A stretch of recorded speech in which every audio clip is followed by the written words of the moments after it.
Hey guys, what is up? Kevin Cage back with another cryptocurrency video. If it's your first time to the channel, for daily news and information on the digital asset space, be sure to hit that like button, subscribe if you haven't already, and let's get right into it. So to start things off today, I Am Legion shares an article by Jim Perry, and it is 60 Latin American banks can now use Bitcoin for cross-border payments. And again, this is relevant for all of the digital asset space, so don't think that this is just centered around XRP. Again, this is cross-border payments, and I'm very interested. So again, I took a look at this article based out of Latin America. So we have this group, or this banking service provider.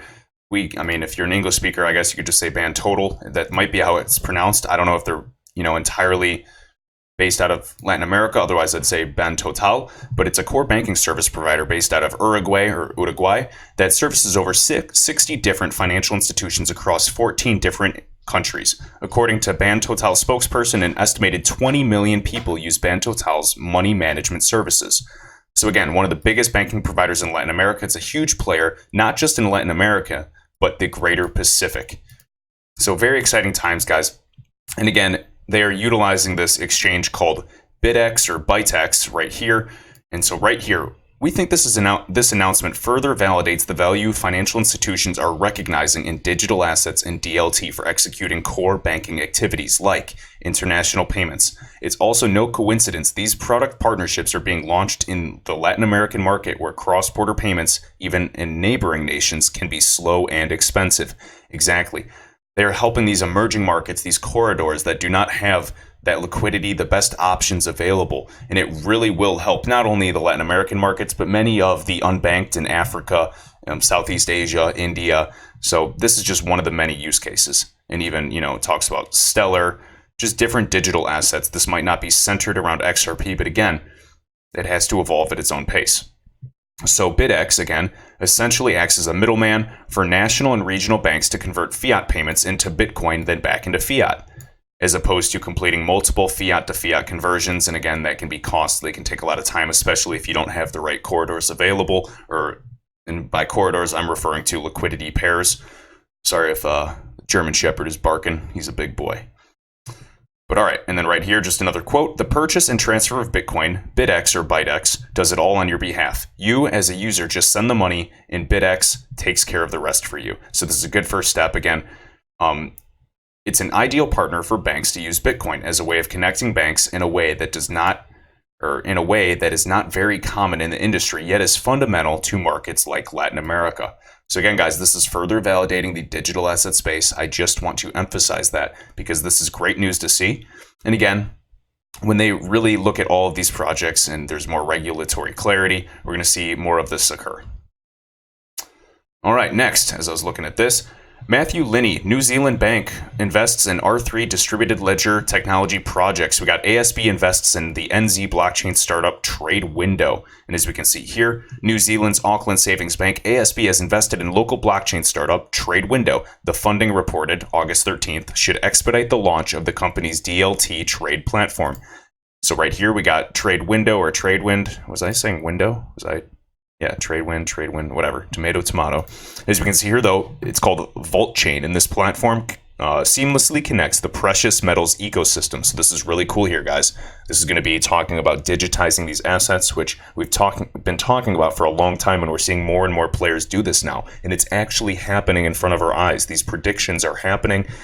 Obviously, you can actually see which way the pendulum's swinging, and this is occurring. It's not too good to be true. This is happening in front of our eyes. We are moving towards a smart economy, a digital economy. So through a single platform that connects the precious metals ecosystem, ties the ownership of physical assets to the digital management of these assets, built on the foundation of electronic records of title, VaultChain provides a modern interface to existing and new market functions, from electronic trading and straight-through processing to provenance and retail investment in product account management. And as you can see here, we got R3. So VaultChain's built on a private blockchain distributed ledger technology, Corda, which is developed, of course, by R3. Corda's first settlement mechanism is XRP. This is how we're tying it in. And again, a lot of people say that in the world of trade finance, that we're not really going to use cryptocurrencies, but that just means that they do not understand DLT or blockchain. So while the blockchain technology itself lends to efficiency, security, and transparency, the VaultChain Platform enables Tradewind to create new hard asset-backed digital products. And again, these assets need to be traded. They need to settle quickly. And again, it's my belief, not financial advice, that this will be XRP in some form or fashion. And again, we got some benefits here, so I highly recommend you check that out. Matthew Linney, great share. Very, very interesting. And again, we're going to see more of this, this asset fractionalization and digitizing these assets, because there's a plethora of benefits that come along with doing so. And I know a lot of you have already seen that video I did. All right, R3. So how R3's Corda Token SDK software development kit helps developers build token-based apps for Europe's next wave of blockchain use cases, by Craig Wentworth. And again, these SDKs, these kits are going to be, help all these developers almost have, a platform to actually start building these types of applications that, of course, are going to be utilizing tokens, utility tokens, such as XRP. And of course, R3, it wants to encourage people, to build on various platforms, of course, but they want to, of course, utilize XRP in some form or fashion, because they do own a boatload of it.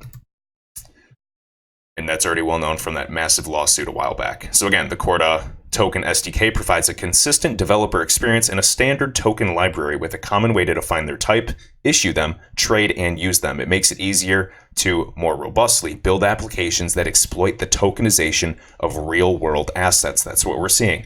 For example, securities, commodities, goods, services, and of course, we just saw precious metals in the previous tab, and facilitate fractional ownership. We're going to see more and more of this, guys. It's simply a matter of time. Next, another thing that was shared by I Am Legion, Venmo adds another instant transfer option. Again, just validating that. I guess I could read this, but again, it's really not super relevant. But I just want to talk about, instant transfers to banks, and again, how they're, migrating towards blockchain and DLT to do this. And it's my belief that once they go the fastest way possible, I think XRP is the best option. We'll talk about Cobalts at the end as well, which is really another one of the many secret weapons of Ripple and the XRP ecosystem. Next, let me go back here really quick. So this was shared by I Am Legion, so thank you, sir. And it is, again, Michelle Bond of Ripple. And for those of you that don't know, she's the global head of government relations. And the FCA now lists XRP in the company of Bitcoin, Ethereum, which were previously classified. And I know we've talked about this. This is the same regulatory clarity we need. I covered this in the last video, but I just want to emphasize that we're going to be seeing this more and more. All right? We saw this. Saw the standard letter. And again, so Standard Chartered makes letter of credit transaction using blockchain, on-chain letter of credit. So we got this London-based and financial services firm, Standard Chartered, has completed its first cross-border blockchain letter of credit transaction in the oil industry with the Thai state-owned oil giant PTT Group.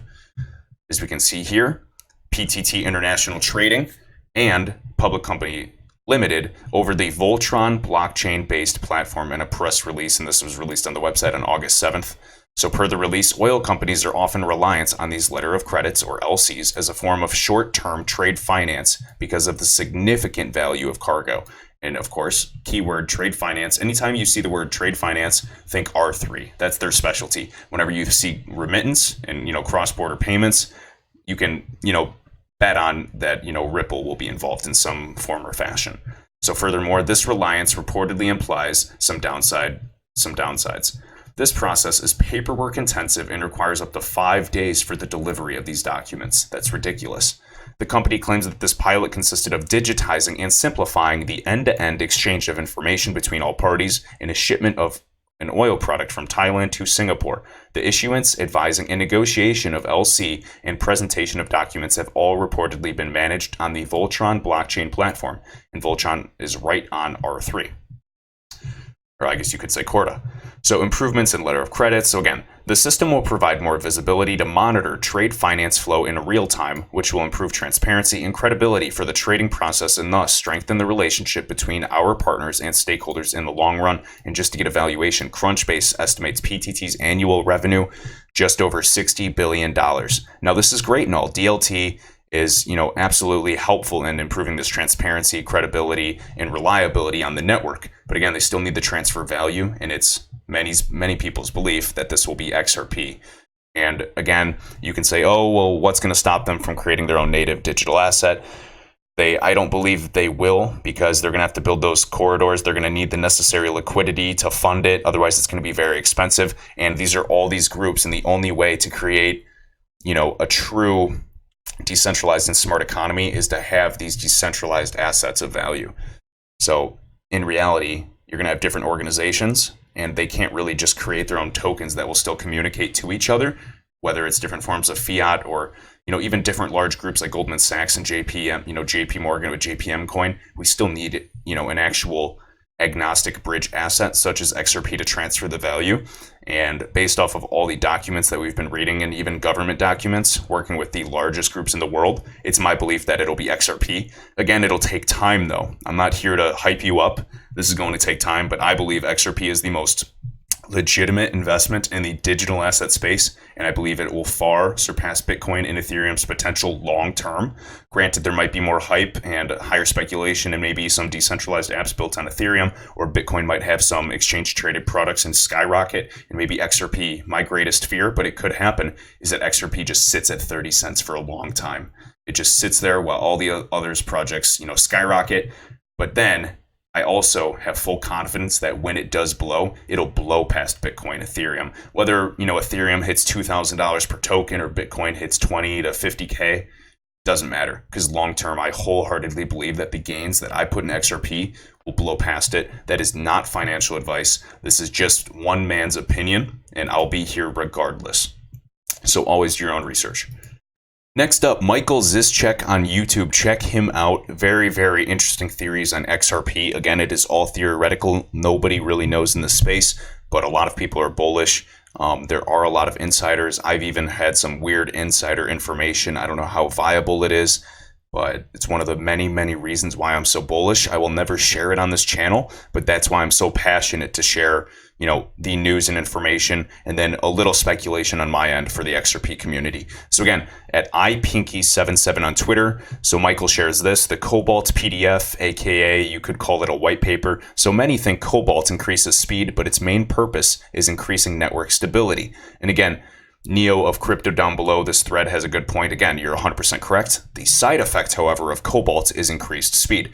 And you guys will have to verify this for me. Again, I know that, XRP is quoted to have, 3 seconds in terms of transfer time. But when the Cobalt update takes effect, it can, XRP can get down to, even potentially less than 1 second in terms of a transfer. And again, Cobalt is this. Basically, it's an algorithm, a consensus algorithm that was made by Ethan. What's his last name? Is it like MacBro or MacBurrow? I've heard it so many times and I'm blanking. But while he was working at Ripple, and again, so the XRP ledger using Cobalt would be significantly faster than, the current XRPL today. And this would not necessarily, have a huge impact on the number of transactions per second the ledger can handle, because that isn't limited by the consensus algorithm. So let's just take a look really quick. We'll finish off with this. So it is a 49-page PDF, Cobalt BFT Governance and Open Networks, made by Ethan here. And this was 2018 when we're talking about this. I highly recommend you guys checking this. It's very, very technical.